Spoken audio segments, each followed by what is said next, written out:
Հավատքի բանկի գրքույկը Չարլզ Սպերջեն Օր դեկտեմբերի 2 Ես Տիրոջը դրի իմ առաջին ամեն ժամանակ, որովհետև նա իմ աջ կողմն է, ես չեմ սասանվի։ Սաղմոս 16-րդ գլուխ 7-րդ խոսք։ Ահա թե ինչպես պետք է ապրենք։ Աստծո հետ միշտ մեր առջև լինելով, մենք կունենանք ամենաազնիվ ընկերը, ամենասուրբ օրինակը, ամենաքաղցր մխիթարությունը և ամենաուժեղ ազդեցությունը։ Դա պետք է լինի մտքի վճռական գործողություն, ես որոշում եմ կայացրել և այն պետք է ընդունվի որպես տրված և հաստատված բան։ Աչքերը միշտ Տիրոջ վրա հառած և ականջները Տիրոջ ձայնին լարած, սա է աստվածավախ մարդու համար ճիշտ վիճակը։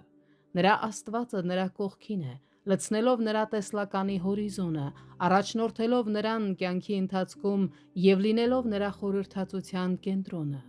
Ինչ ունայնություններից պետք է խուսափենք, ինչ մեղքեր պետք է հաղթահարենք, ինչ առաքինություններ պետք է դրսևորենք, ինչ ուրախություններ պետք է ապրենք, եթե իսկապես Տիրոջը միշտ մեր աչքերի առաջ դնենք։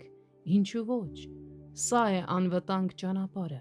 Երբ Տերը միշտ մեր մտքերում է, մենք սկսում ենք մեզ անվտանգ և պաշտպանված զգալ, քանի որ նա այդքան մոտ է։ Նա մեր աջ կողմում է, մեզ առաջնորդելու և օգնելու համար, և հետևաբար ոչ վախը, ոչ զորությունները, ոչ խաբեությունը,